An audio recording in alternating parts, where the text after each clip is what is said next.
Every location that I can think of in Port Sunlight, it holds an absolutely traumatic memory. Like I showed you 2 phone boxes. Yeah. Not only did I spend time on those phones to Lynn when I first met Lynn, and I'd come home from Liverpool and spend the evening on the telephone, but they were the phone boxes that I had to run a considerable distance to try and phone an ambulance when I found her with a wrist cut. Yeah. And I'd get off at the train station, and I don't know if I've already said this, I would see the house, and I would know something wasn't right in the house. I'd see that door, I'd see the leaded kitchen windows, I'd know the door was going to be locked, I'd know that I'd have to break into the house, and something told me, it was on one occasion, and this must have been some kind of psychic awareness, something told me to break the window and open the window very carefully. Yeah. How would I know she had the gas on for hours? I took the glass out of the leaded window, I put my hand in, I opened it very smoothly. There she is with her head in the gas oven, unconscious on codeine. Pete spent more and more time away from home, going into Liverpool city centre as much as he could to see his girlfriend Lynn.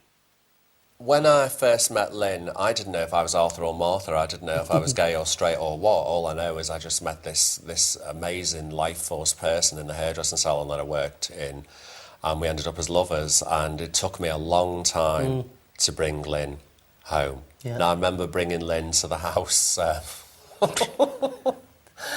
brought her for one Christmas, and my mother was sitting in the armchair, and she was drunk. And Lynn didn't particularly notice, but I knew she was drunk. Yeah. And my father got down to poke the fire, and my mother, just to amuse herself, kicked him in the back. He fell in the fire, and he burst into flames. Oh my God. But his response to bursting into flames was just to go, oh, oh, oh, oh, oh, oh, and put it out. Well, Lynn was laughing at this. She thought it was absolutely hilarious. She didn't, but that was my life. And then after a few more incidents in the house, on one occasion when my mother realised that I was actually seeing Lynn and I was going out with Lynn, the jealousy obviously flared up because I was her baby, her golden child. And on one occasion she'd been drinking and taking a lot of Librium and Valium, and they used to make her incredibly violent. She'd have seizures and get violent and smash the house to pieces and do stuff like that.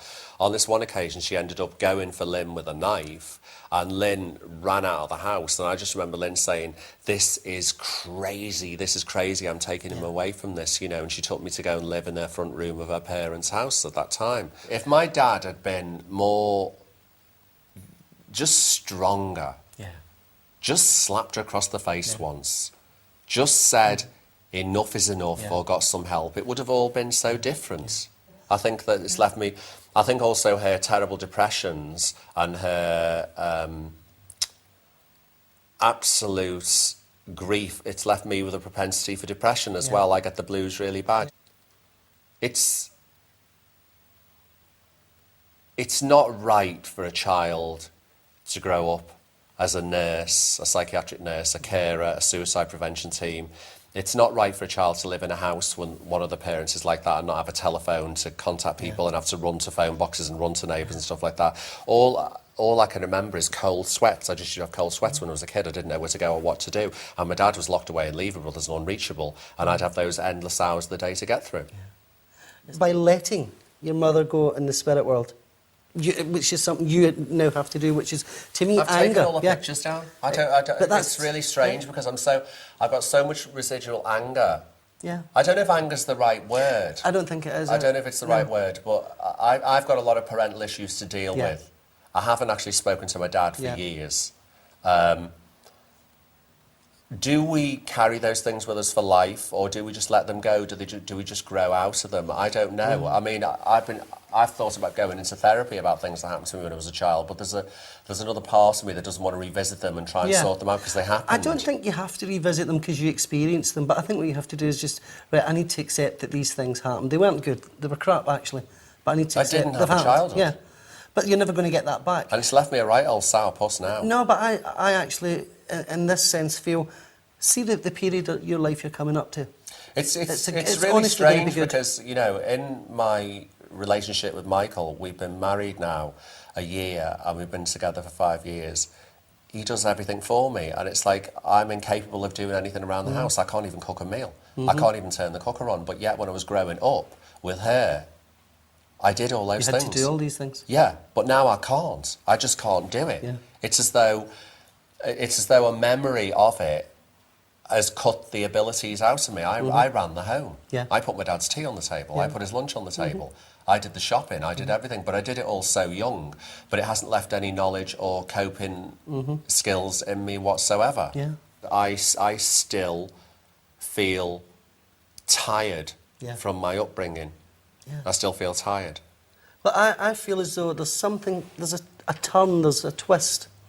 Something has happened, I feel, with the consciousness of your mother, if you like, with that consciousness saying, it's like almost she's now having to take responsibility for the things so that she can move on, that she's done in your life or affected. And I feel as though this is what's happening. And I would have to say that, I don't know why, but 10 years, something like that, about 10 years has passed. There's some time period, and it's almost like she's now strong enough to accept responsibility for her actions in this But what life. difference is that going to make But it to will me? actually make a difference. I'll tell you why, because it changes how you will feel about her. You will notice this. But you know, Gordon, I you'll feel a don't shift. feel her around me anymore. No. I don't. I think I mourned her Yeah. for years. But that's what I mean. See how you say you don't feel her around you anymore. That's good. That's actually good because she can actually move away. It's a revelation that I'm talking about because I could have paid a therapist for this. I've never actually spoken about it. I don't want this show to come across as me grinding an axe with my mother, No. but I've had a bit of a revelation in the last year, just thinking my upbringing was definitely not what it should have been. I know it makes you who you are, but I could have been a lot better version of who I am. When you suffer a traumatic childhood, nothing can change your experience. But it is vital to accept that what happened was not your fault. I hope, like Pete, you will remember that these experiences make you who you are, and that in itself is something to be proud of. Hopefully the time will come when these memories can be put behind you, allowing you to move forward. And remember, it's never too late to do that.